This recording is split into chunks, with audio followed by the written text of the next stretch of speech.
Hello everyone, and welcome back to F124 for round number 6 of the 2023 Formula 2 season. We're in Monaco. That's a problem because I haven't played this game in quite a while. I picked a pretty bad time of the season to take a hiatus from the series, but that's just how it goes. So, let's just hope for the best. We complete our first few flying laps and we are nowhere. Down in 11th in our split. Of course, Monaco in Formula 2, the splits qualifying one car from each team will take part in each session. Whichever session has the faster times will start on the odd side of the grid. The slower half will start on the evens. And yeah, currently we're going to be starting at P21 or 22, just depending on who's got the fastest time of the two sessions.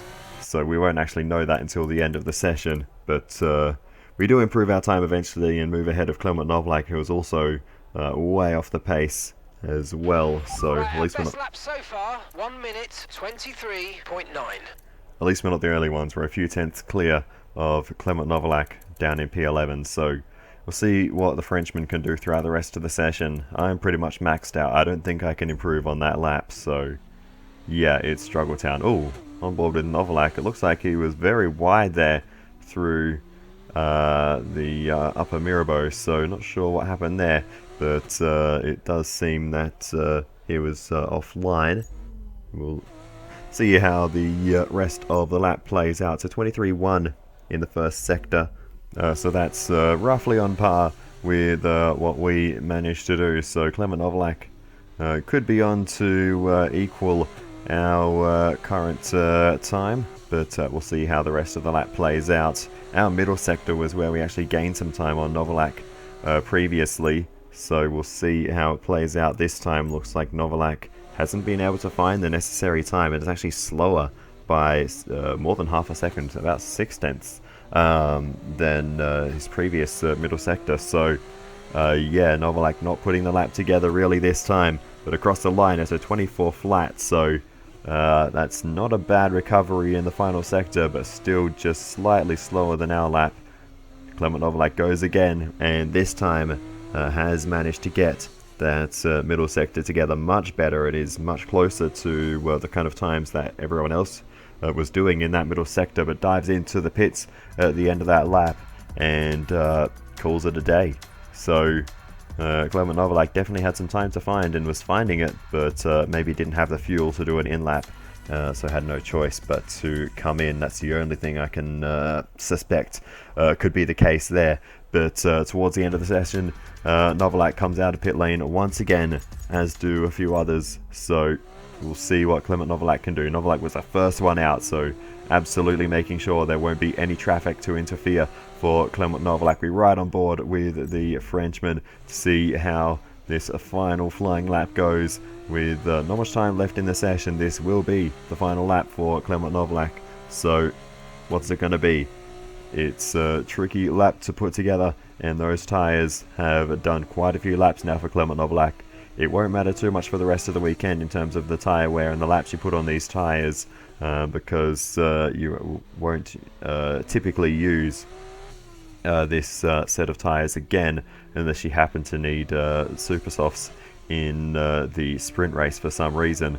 But regardless, Clement Novalak working through the middle sector has put together a decent enough first sector, 22.9, so it's faster than my own. So let's see what Clement Novalak can do through the middle sector now, down into the Nouvelle Chicane, and getting through there nicely, threading the needle back on the power, and now into one of the hardest corners on the calendar to back. No margin for error there, but Clement Novalak manages to keep it going, keep things nice and smooth and consistent. The middle sector is there. It's a 38.4, so losing a few tenths in each sector to the lap he was putting together previously, but around the final corner now comes Clement Novalak, and this will more than likely be enough to improve up into 10th position in the 10th row of the grid. It is, so Clement Novalak unfortunately grabs us at the end of the session there. With qualifying complete, all that remains is the main event. We'll be live and uninterrupted for the feature race tomorrow, so make sure you join us then. So it is last on the grid for us. Our session was slower than the other, so it's Jane Derubala on pole. Unfortunately, our teammates way down as well in P17, so yeah, bad run for our team as a whole. So yeah, it's going to be a tough weekend for us. We might not be able to maintain that championship lead in the team's championship at the moment, but we'll see how it all plays out and see if we can recover anything in the races. Brad Benavides will be starting out of P4, mega qualifying by the American Spanish Guatemalan driver, and yeah, he'll be starting from the second row in the main race. But looks like it'll be Jack Doohan and Zane Maloney on the reverse grid front row.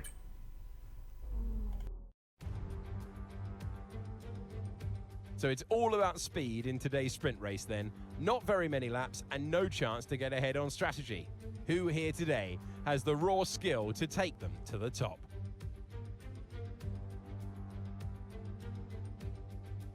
The Circuit de Monaco is, for all practical purposes, pretty much unchanged since its 1929 introduction. It's strange to consider, but this 2.1 mile lap will take the drivers here around almost an entire country. 19 corners, but not that many opportunities for overtaking. Instead, this is a track that rewards technical skill. And we welcome you to the Formula 2 commentary box. I'm Alex Jakes. Alongside me for this one, Alex Brundle. It is a sprint race. It is race day. How much can you take from that one-lap pace into our multi-lap contest today? We have seen stops before at the end of the sprint race, jumping onto that softer compound of tyre and having at it for the final few laps of the race. Indeed, we've seen sprint races won like that. So anything can happen out there. Don't send the pit crew home just yet. Okay, let's try not to worry about being down here at the back. You've got the speed, you've got the car, so just take it easy and the race will come to you. Alrighty then, thank you, Mark. Right, this is going to be a tough race. I don't really know how we're going to get through this. I have lowered the difficulty down by 10 points. I don't usually talk about the difficulty too much in terms of the precise number, but it was on 65, which is already lower than I would like it to be, but I've turned it all the way down to 55, so hopefully that gives us a better chance. 5 red lights are on, and it's lights out, and away we go for the sprint race in Monaco, and it's a rocket ship launch from Roy Nassani. Ours was a bit steady, but that certainly made it look worse than I think what it really was, as we go for the move down the inside of Clement Novalak into turn 1, but we're too pinched in on the apex. We can't get the power down, and the Frenchman's going to hold on, so I'm not too fussed about that, to be honest. I really just want to settle into a rhythm here and see where the pace is at. Jack Doohan has managed to grab the lead in the opening sector and leads the way on the first lap of the race. There was a little bit of a lock up there just in front, but yeah, we're just going to keep it steady, a little look to the inside, but we're not going to go for any crazy dives at the hairpin. We're just going to try and keep the car clean and get through this race with no damage. And if we got the pace to make our way through the pack, all the better. But for now, I just want to settle into a rhythm because I really do not have one at the moment, and it really does take racing laps to try to get that rhythm. So I want to see if I can tag along on the back of Clement Novalak, and hopefully just having that car in front to follow will help me settle into a rhythm and find a bit more pace. Because right now, as you can see, just barely keeping up with the group ahead, so we'll see how it goes. But yeah, the initial outlook on this race is not terribly bright. We do close in at some of the slower corners just due to the field spread still playing out in the opening laps. Okay, no issues with tyre wear for now. Keep taking care of them. But we survived the first lap with no damage, and that's the main thing. We also have some weather to look out for towards the end of this race. Okay, we're currently at the back. That's last place. And I'm hoping that we might be able to gain some kind of advantage there. That's really my plan of attack for this one. Lap 3 of the race now, as we make our way through Massenet towards the casino. Not much going on for us, to be honest. And we're just barely keeping up with Novalak and the crew just ahead, so we're doing okay so far. On to lap 5 now, and we are still within range of Novalak, still just following along as the field continues to slowly spread out. We are keeping up, but unfortunately we move on another chunk through the race onto the start of lap 11 now. So we've just finished the 10th lap and we've lost contact with the group ahead, and we just don't have the pace, unfortunately. So I was a little bit worried. I know I was a long way off, and yeah, unfortunately we're going to have to hope for a safety car or a red flag. Rain is forecast in just over 10 minutes time. Rain in 10 minutes. Or for the rain to come, and perhaps we can find some pace in the wet conditions, especially if we can make the switch to the wets. Radar suggests some weather's going to hit in around 5 minutes time, so stay on your toes. At the right time, so we'll see how it goes. Alright, we're last of the running cars right now. Novalak ahead. Okay, they're on old softs. Look after these tyres now. We want to finish the race on this compound. And that's 8 laps to go. But the laps are quickly counting down, so yeah, this has been an incredibly boring race. That's why we've pretty much been rushing through it, because there hasn't been much to report. We get a corner cut warning there as I'm trying to push on, but yeah, there's just no pace to be found, unfortunately. Monaco has always been a tough circuit for me, and yeah, I've set the difficulty too high. Okay, so that's a red flag. Red flag. Red flag! All of a sudden, the race might have just revitalized for us. And what has happened here, we're looking at one of the Red Bull cars. That's Enzo Fittipaldi, and he's looped it at the second last corner at Las Gas, and has caused a big old pile up, or not even necessarily pile up, just a car park. Here's the onboard with Enzo Fittipaldi, and yeah, just a few too many berries on the accelerator, and we just looped it there. Here's the onboard with Victor Martins. Goodness me, that was very close to T-boning the Red Bull car there. But Victor Martins slams on the anchors just in time. And the onboard with Teo Porcher, the two ARTs, close together there. Victor Martins almost backed into him. But yeah, ooh, big hit there. On board with Brad Benavides. Got a whack from the side. That whack was from Frederick Vesti, who made a bit of contact clumsily there with the PHM car. Oliver Behrman gets involved as well. Let's get back into the pits, please. So there we go.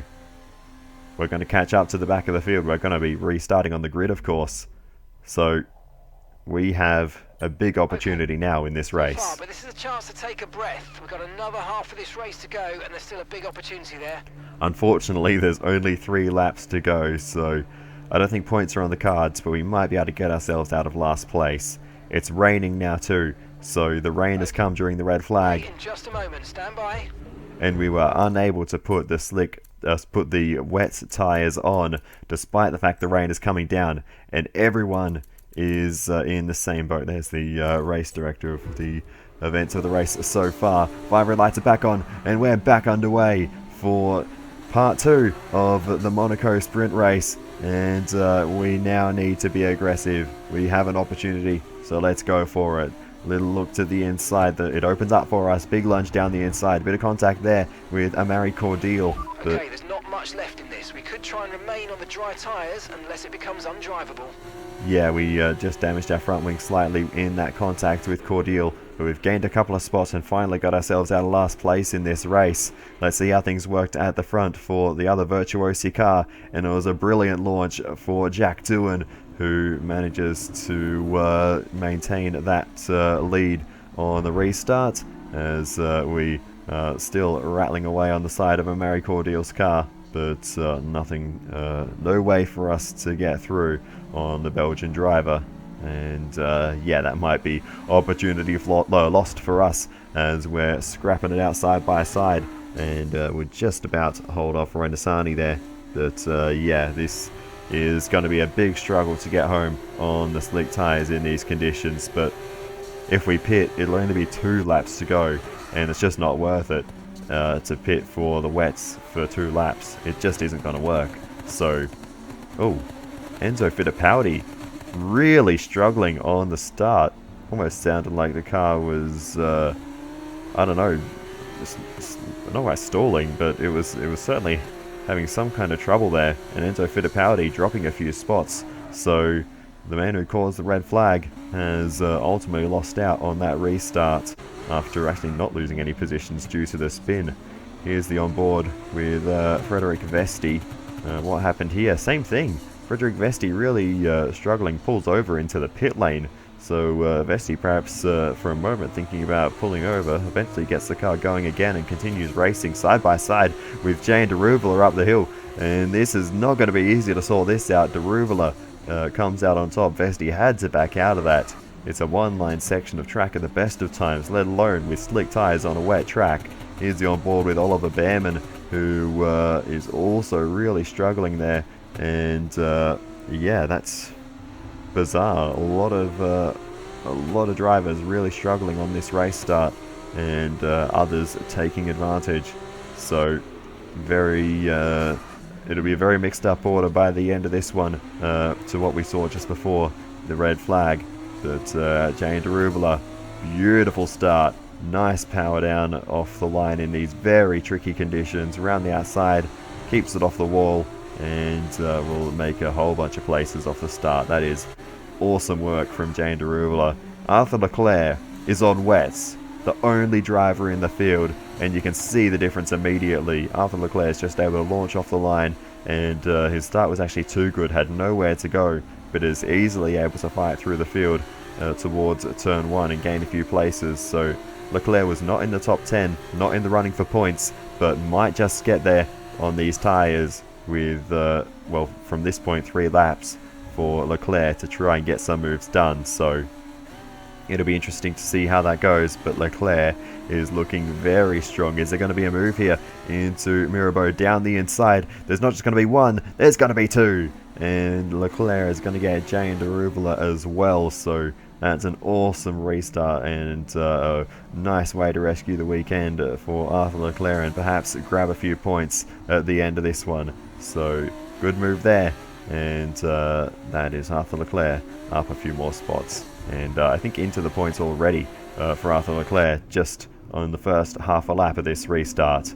So that is awesome. And no, you can't go for a move there into to back. That's not going to work. And Leclerc was never really, I think, considering that. But getting in the mirrors and now through the swimming pool is right on the back of Brad Benavides, who has held position well, but is under heavy fire now from the Monegasque driver on home soil, desperate to try and bring home some points in this race. So let's see what happens here towards turn 1. Arthur Leclerc with the traction drives around Brad Benavides and gets the move done around the outside through turn 1, and they're still going to keep this fight going, but I think Leclerc is going to have the traction on the exit, and Leclerc gets through on Brad Benavides, who still maintains a points paying position in this race. But Leclerc is absolutely on the charge at the moment as we go back on board with myself, and we're really struggling at the moment with our damage and just these slick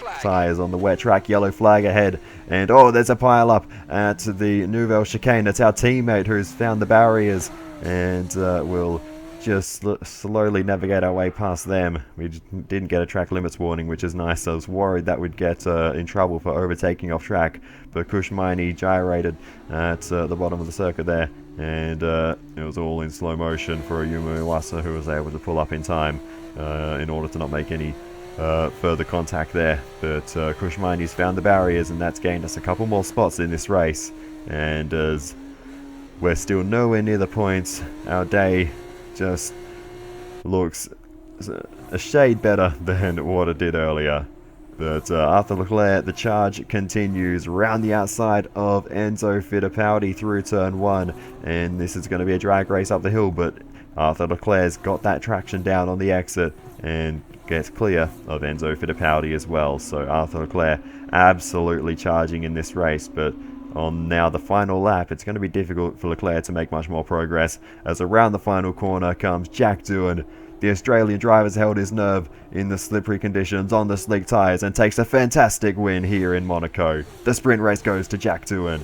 Awesome drive by the virtuosi driver, and that is a much needed haul of championship points for Jack Doohan. back on board with myself as we meander our way around the final few corners, just trying to take it easy. We've got a bit of a freight train behind us, but we're going to come across the line. It's P16. It's something of a recovery. The Australian driver has left them all behind. Jack Doohan takes the win. Well, that's one of the biggest strategic gambles you can make in a Formula 2 race. The late race pit stop really working out in the sprint.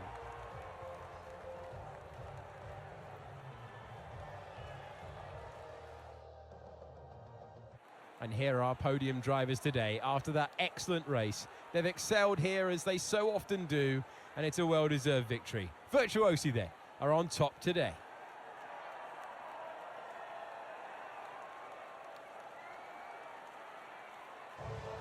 So Jack Doohan takes race victory here in Monaco in the sprint race. Second place it goes to Zane Maloney, the boy from Barbados, on the podium, with Dennis Hauger in third. It was great having you with us for this weekend. I hope you enjoyed it as much as we did. We'll see you when Formula 2 returns.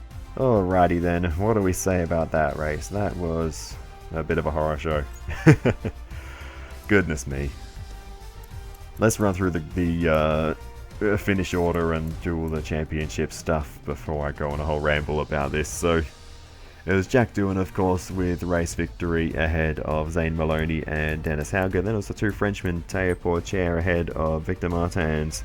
Next was Arthur Leclerc, the home favourite, taking some points after starting down in P11. Not a bad run for Arthur Leclerc. P7 for Enzo Fittipaldi and Brad Benavidez rounding out the points scorers in this first race of the weekend. In terms of the Drivers' Championship, we still lead the way, but Dennis Hauger has closed that margin to just 9 points. A little bit further back to Frederik Vesti, but the Danish driver 21 points adrift of us, so still well within contention. In the Teams' Championship, we are not in the championship lead. We are 11 points adrift of both Prema and MP Motorsport, tied on points at the moment.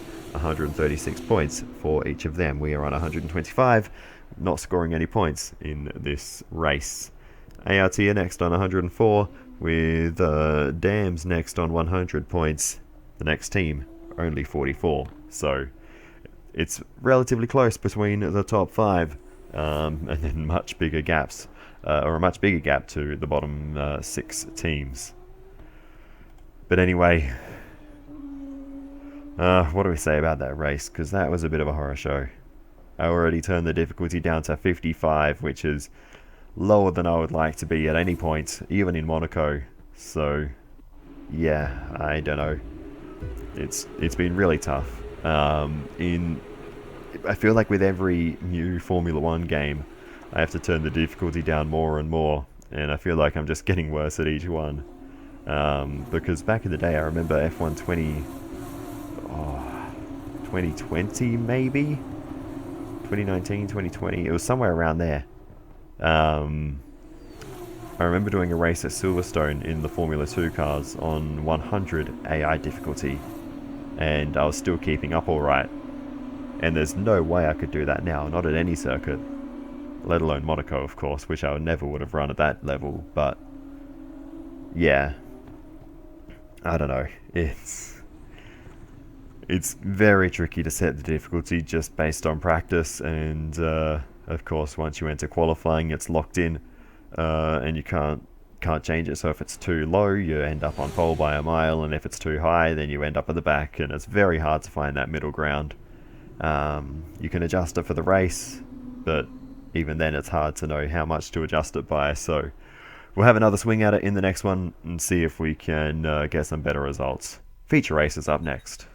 Oh, and just incidentally, here is me turning the difficulty down all the way to 45 on a scale that goes from 0 to 110. That's just a little bit embarrassing, to be honest, but that's what we have to do to try and make this next one a somewhat interesting race. So let's hope for the best. Welcome to one of, if not the most iconic race circuit in Formula 2. A track with absolutely no room for error, a track that requires every bit of skill these young drivers can muster. We're getting ready for lights out here in Monte Carlo.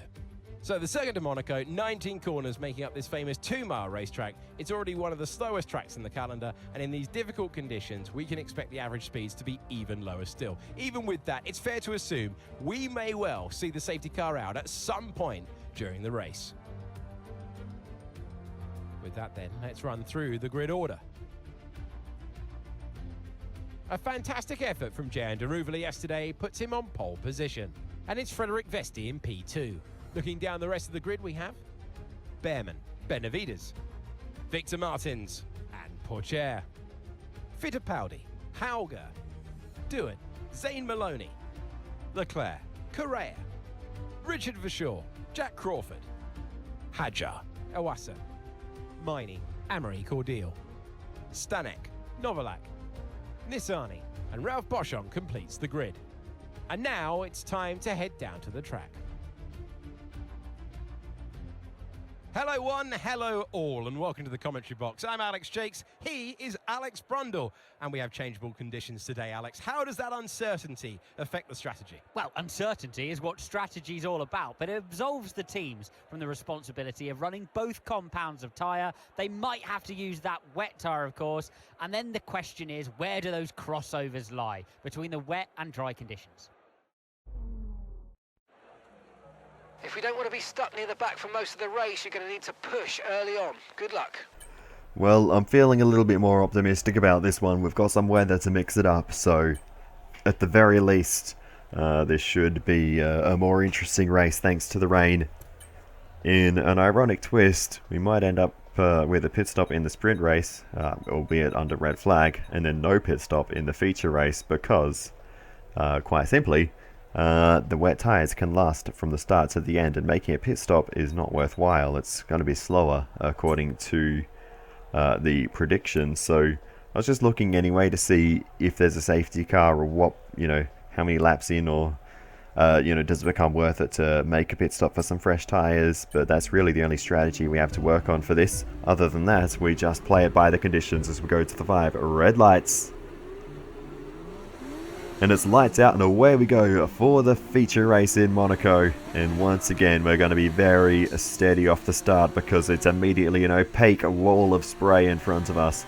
And I don't want to get involved in any of that. I'm going to wait until, a lap or two in when they start, for starters, go single file because they're going side by side up the road. So, we're not going to get involved in any of that. We're just going to make our own way up the hill at the back. And stay out of all that spray, stay out of trouble, and then once things settle down, we'll get involved. I think we will have some good pace in this one, and we should be able to fight our way through the field and hopefully sneak our way into the points. We'll see how it goes. But they're still going side by side, and they're going to be side by side into the hairpin, so this is going to get very tight. But it's not just the two in front of us, this goes all the way up the field, so there's a lot of wheel-to-wheel action. But everyone just taking it nice and steady, and no one getting too feisty and aggressive. And I think they'll mostly sort themselves out at the exit of Portier through the tunnel and towards the Nouvelle chicane, where you absolutely have to be single file to get through there. And then there's no way you could get through there side by side. Little look down the inside of Clement Novalak, and we maybe gave him a little nudge there, but we're not going to fight that one too hard, and we'll slot back in behind. But already you can see that spray is a little bit better than it was off the launch, so even now we might be able to start attacking, but I want to see where the pace is at before I get too excited. And if we're feeling strong and feeling racy, we'll go for it. Radio, as we're trying to get through the last corner at the same time. Tyre condition still looking good. But we survived the first lap with no damage. I was a little bit worried because I thought we might have made a bit of contact with Clement Novalak, but no damage. So we're away and clear at the end of the first lap. Here's a replay of the start then, and it was Jehan Daruvala on pole position, and the Indian driver maintains that first place all the way down towards turn 1. So just what the doctor ordered there for Jehan Daruvala, and in these conditions, going to be quite difficult to make an overtake, I think. So yeah, it's just what Daruvula needed off the start, and a big opportunity for Daruvula to get back into the championship fight, as he's a little bit down the order at the moment. On board with myself once more as we continue to race on, and we set the fastest lap of the race a couple of laps in. Lap 4 of the race we are starting now, so we did briefly drop off the back of the queue, which had me concerned, but with the fastest lap of the race, that shows we have pace, and we're going to make the move down the inside of Clement Novalak into the upper Mirabeau there, and side by side we go. We can't get the move done, but we are close to getting this move done on Novalak. We just need to find the right opportunity. Tyre condition still looking good. This is going to be a bit of a learning experience in overtaking in Monaco. We're going to have to find opportunities where there might not typically be any if we want to make our way through the field. We still struggle through Portier. That's definitely our weakest corner, is that immediate sequence after the hairpin. But we're on the back of Novalak once more, and into the casino, not quite. We're going to wait again until this next straight and maybe go for the move down the inside. We'll go for it and get the move done on Clement Novalak. So that moves us up into P21. 20 cars to go and we'll be in the race lead. But let's not get too excited about that prospect, because next up is Roy Nassani. Caution. And there's a caution up the road. What's happened here? It's Richard Verschoor who retires from the race with a mechanical failure for the Dutchman, and he made some attempt to go around the chicane there, but pulls off the road anyway and retires the car, the Van Amersfoort Racer, out of the race.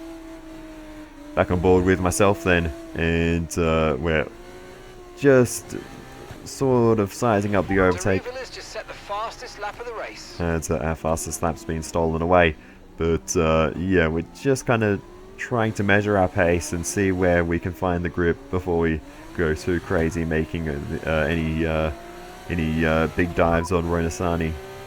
Radio? Yeah, radio is broken apparently, but anyway. Great work. That's a new fastest lap of the race. No need to worry about the tyre condition for now. Everything's looking good. Okay, there we go. It was just a bit delayed. What about the weather? Any updates on that? We'll be seeing at least 20 minutes of light rain. And yeah, so looks like the rain's going to hang around as we're on the back of Roy Nassani once more. We're very good in the first sector. And Yellow that's flag. Oh, yellow flag up the road. So already there's been a bit of carnage in this race, and that is Juan Manuel Correa looping it at Mirabeau there, and the field stacking up behind. Another car park forming, and that will probably cause another red flag. Here's the onboard with Juan Manuel Correa. Good job to put the power down and keep the rear end of the car out of the wall, so he managed to spin it without contact with the barriers. And I think for the most part everyone was able to get their car stopped before making contact with anyone, as Correa now has to do a many point turn. Here's the onboards of all those who had to stack up behind, and yeah, looks like everyone managed to get it stopped, so there won't be too much damage coming out of this one, as that's the long way around there. Right, there's a big incident in front of you. Red flag, red flag. We'll update you in the pits. Everyone's okay? And then of course we come barreling at the end and yeah, make a bit of contact, but oh well. So Right, we can get a nice advantage here. Let's have a think about how we handle the rest of this race. alrighty then, so Monaco feature race part 2. It's still going to be raining for the rest of the race. We'll fit a new set of wet compound tyres. Presumably if we did get any front wing damage in that little incident, it would have been fixed, and we should be good to go for the rest of the race. So not much strategy to talk about. Let's just do this. 5 red lights. And it's lights out and away we go for Monaco feature race part 2. And it's a very good launch there by Roy Nassani. He has nailed his starts, it has to be said.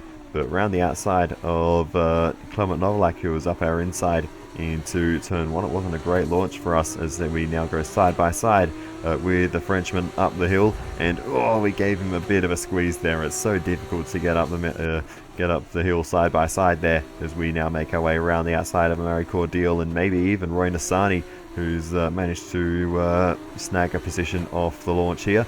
And we'll see if we can make the move now into Mirabeau down the inside, as Roman Stanek is trying to fight it out with a Ayumu Iwasa in front. Looks like the Czech driver will get through there, but Nasani back up our inside, and it even gets through on Iwasa. So aggressive there from Roy Nasani, as we now look at a replay of the start of the second start, and Jane Deruvala once again masters the launch and is able to maintain first position, as there's a little bit of fighting further back, but looks like the start has gone well enough for Jane Deruvala, who maintains the lead.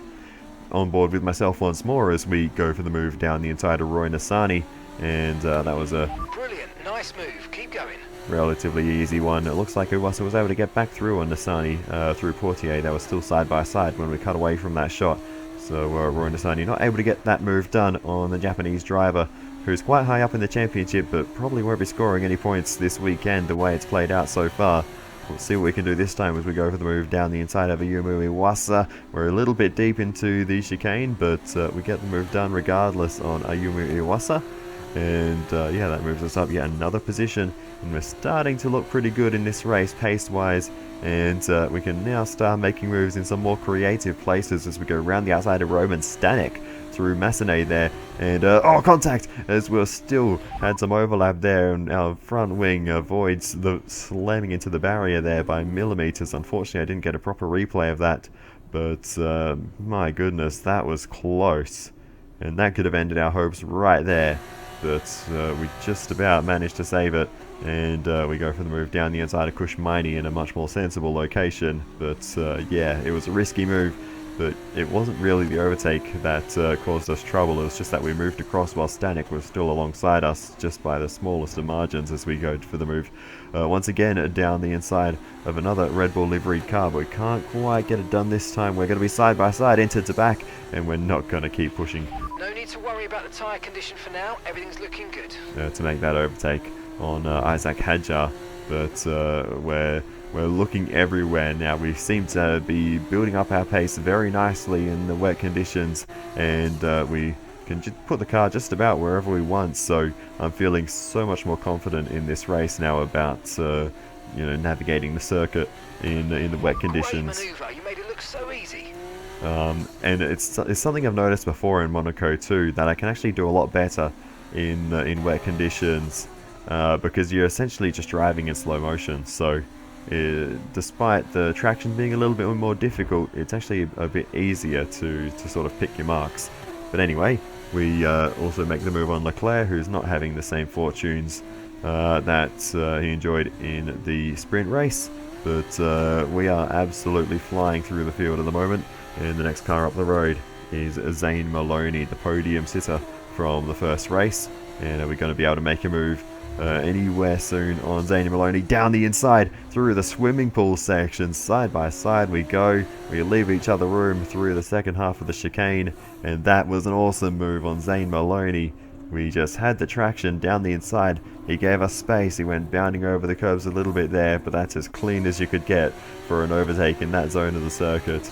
And the charge will not stop as we go for the move down the inside once again on yet another Red Bull livery car, that one being Jack Crawford.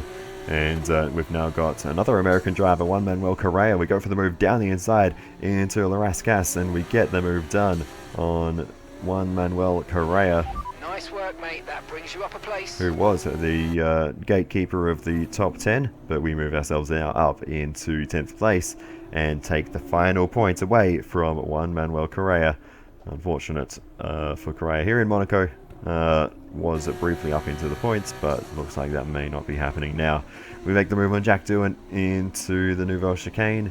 Looks like we'll get this one done easy enough and move ourselves up into P9. So still making good progress through the field, and still feeling pretty confident and pretty pacey in this race. So we still might come away with a decent point haul, because there's still a long way to go in this race. We're only halfway through, so yeah, we are looking pretty strong. And oh, contact there with the back of Dennis Hauger in the braking zone, and I sort of thought he was going to commit to blocking the inside line. Keep going. But anyway, no harm done in the end, no damage. But as we get a little bit scrappy there with Fittipaldi, we're going to make the move down the inside into to back, and we'll just about squeeze our way through. And I really just wanted to get that done. Just for the sake of it at this point.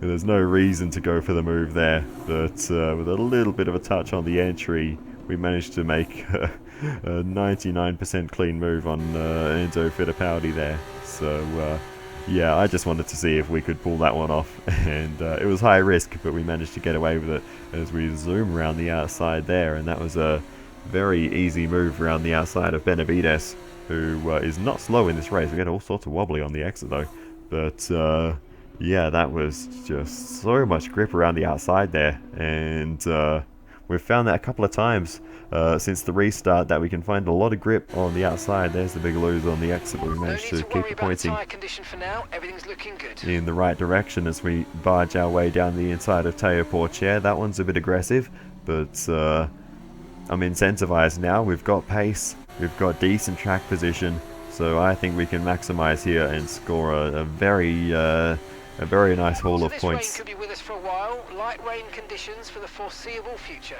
We round up Oliver Behrman in much the same way we did Brad Benavides, and move ourselves up yet another position. So we are charging. Victor Martins is up next. We're up into 4th position at this stage of the race. We have a big slide there as we make our way through on Victor Martins. Bit of contact on the apex as the Frenchman didn't quite see us coming.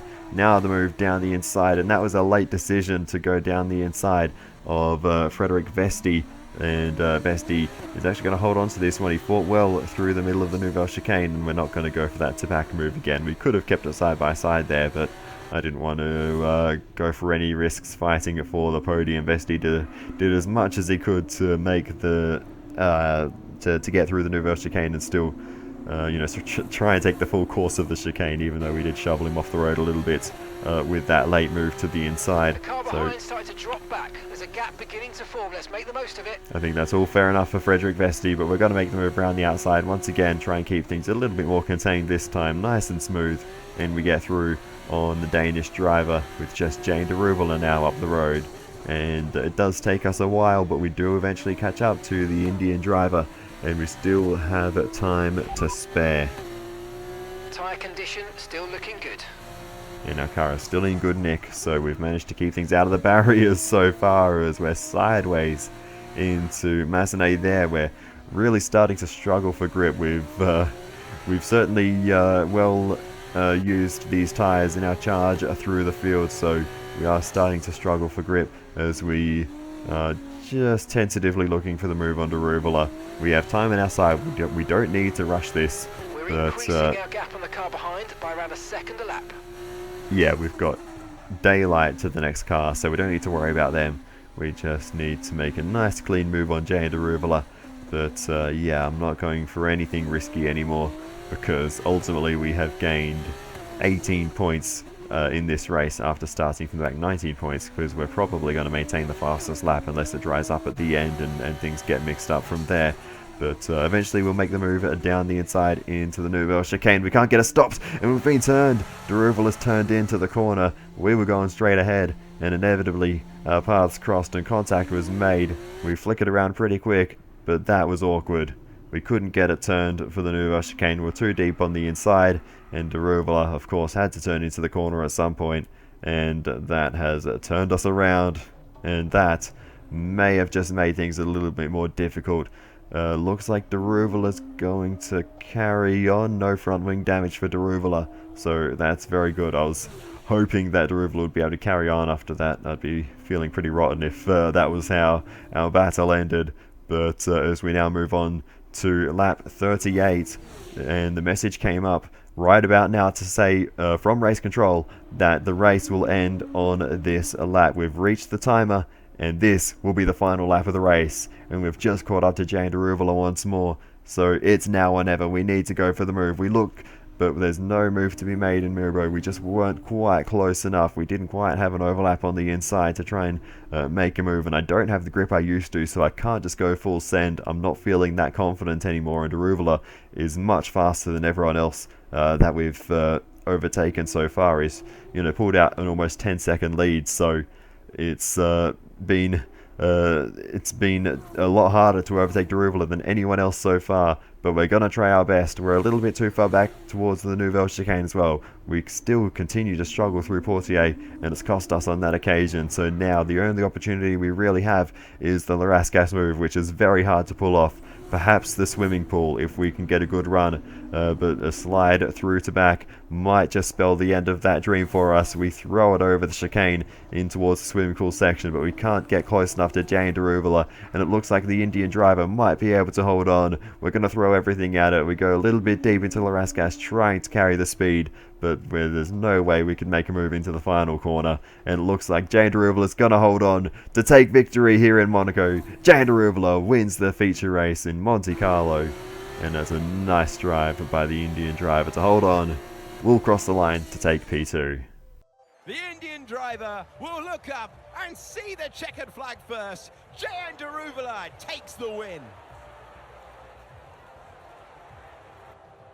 Have you seen one quite as dominant as that, Jakesy? I'm not sure I have. They led every single lap of that one, lights to flag.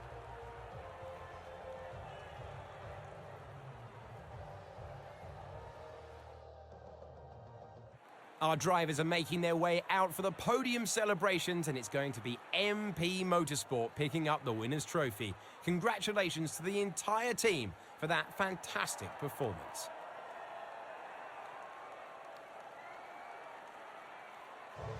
What an awesome place to take a feature race victory for Jane Daruvula and get his championship charge back on track. Second place for myself, a decent result after qualifying down at the back. And then it's P3 for Frederic Vesti, keeping his steady championship charge going. And after all that excitement, I think it's time for a lie down. Thanks for joining us, and we'll see you when Formula 2 returns. Rightio then.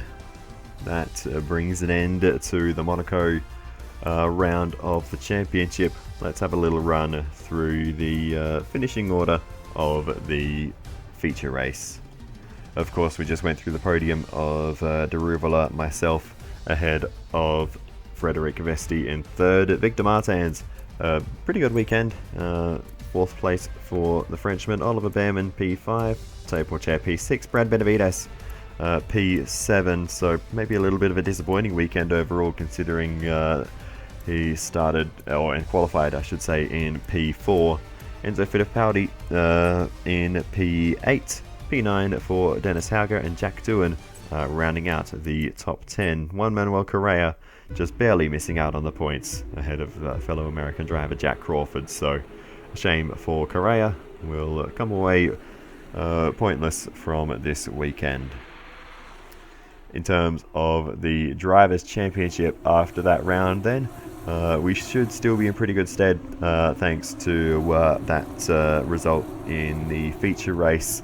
I think that should be enough to maintain the championship lead ahead of the likes of Frederic Vesti, who Vesti's moved up into second position, now 25 points adrift, so we gained a few, but there's still a big cluster of cars not too far behind us in the championship standings, so still plenty to play for with Vesti and Hauger within a round, and Daruvula and Oliver Behrman just outside of that sort of one round kind of bubble, I suppose, and Yumu Iwasa as well. There's a whole bunch very close together behind us after the initial top three.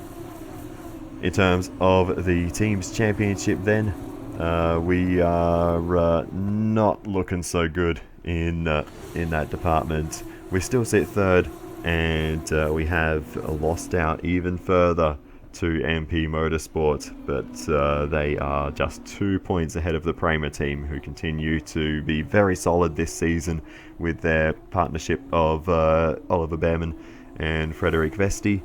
MP Motorsport with Daruvula doing the heavy lifting there, it seems, but Dennis Hauger, of course, there as well, very good over the course of the season, but Daruvula, the standout driver this round. Dennis Hauger, of course, was on the podium in the sprint race.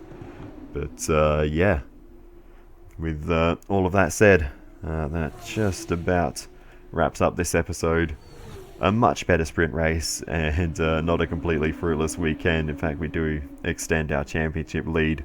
So yeah, a good recovery, but yeah, that is going to do it for this one. So I will say thank you so much for watching all the way to the end. I really do appreciate it.